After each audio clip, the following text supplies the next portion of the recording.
Hi, welcome to another episode of The Profit Builder. This is the last of a series of 6 videos that I've done that's all about how do you hire the right person for the job. And in the first few videos, I talked about how do you be clear about what's the right position to first hire for, and then what are the skills and qualifications somebody has to have in order to do that job well for you. How do you get super clear about what that is?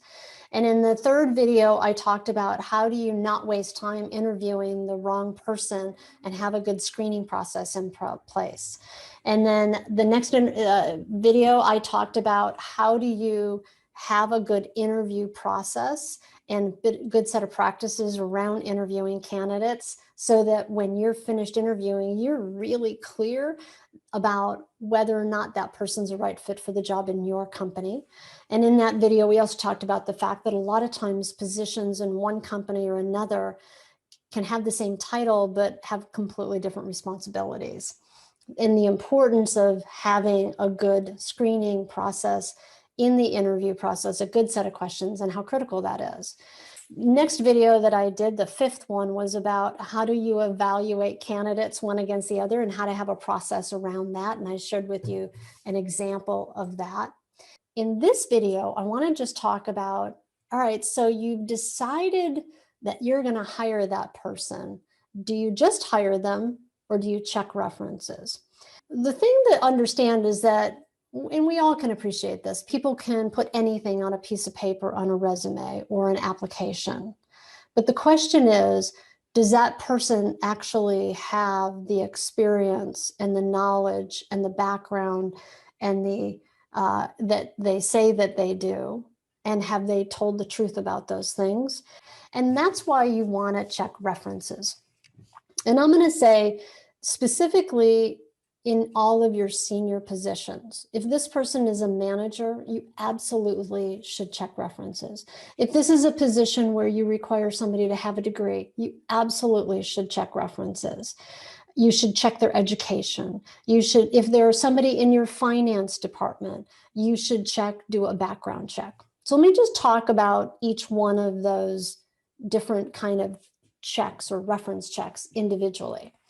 So when we're talking about doing, let's talk about reference checks. So a lot of times it's a good idea, and you'll find if you've ever worked with a headhunter, they will always ask people to give them at least 3 references. You want a reference for somebody who they have worked for in the past, and that you can go look them up on LinkedIn and see if that person's actually ever worked for that company, and ideally someone who they had to report to. It could be a coworker or another project, another person who did that job before.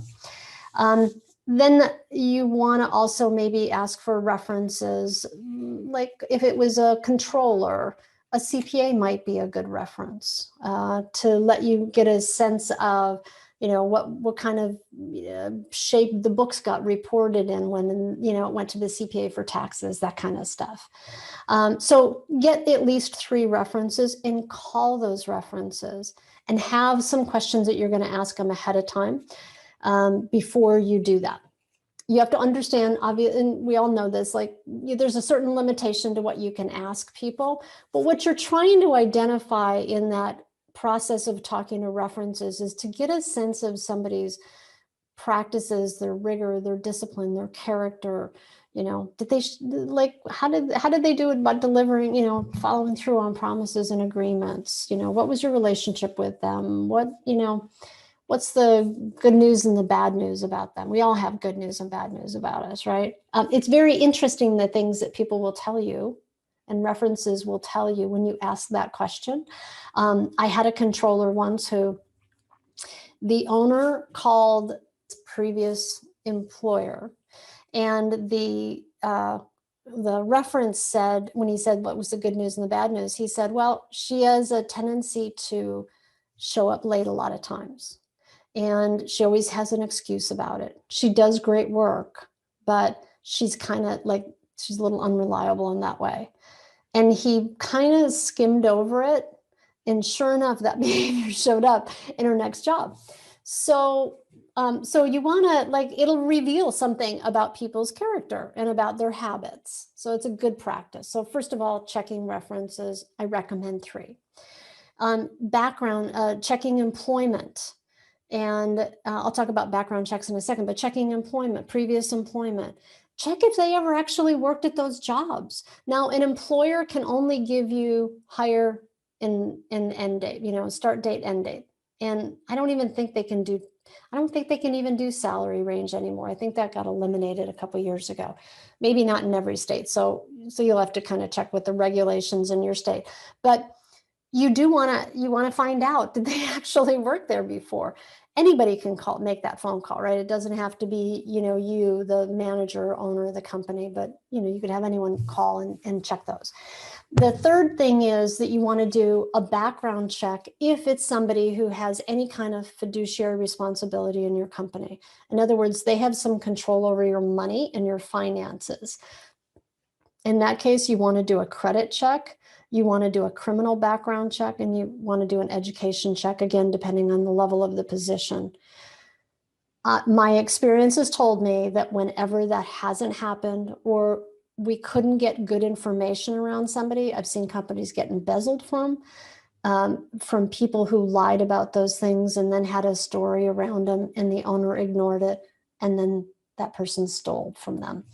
So you can have somebody who's like all the boxes get checked, that they're really a right candidate. But taking this extra little step here can really help you in making sure that you're not putting your company in a vulnerable position with the wrong person. Now, in terms of background checks, even reference checks, but also like background checks and what have you, like credit checks, headhunters a lot of times will have services that will do that for you, that you can just have a headhunter do it for you, and they'll run that check for you. There's actually online services that will do it, but they won't necessarily do reference checks, but they will do background checks. So those are just some ways that you can do that. Again, before you hire somebody, last step, you want to make sure that you do reference checks, do background, prior employment checks, do background checks if there's somebody who's responsible for the finances in your business. You will be grateful that you did. You're going to find that that's sort of the last piece of turning the key called, okay, this was a good hire for me, because we all know that bad hires are super expensive. I hope this series has been helpful and useful to you. All of the videos are available on my blog at suitorbusinessbuilders.com/blog. They are also available on YouTube. So feel free to go jump on YouTube and take a look at all of the videos I have on there that are intended to help you build a more sustainably successful and profitable business. I look forward to seeing you next time on The Profit Builder.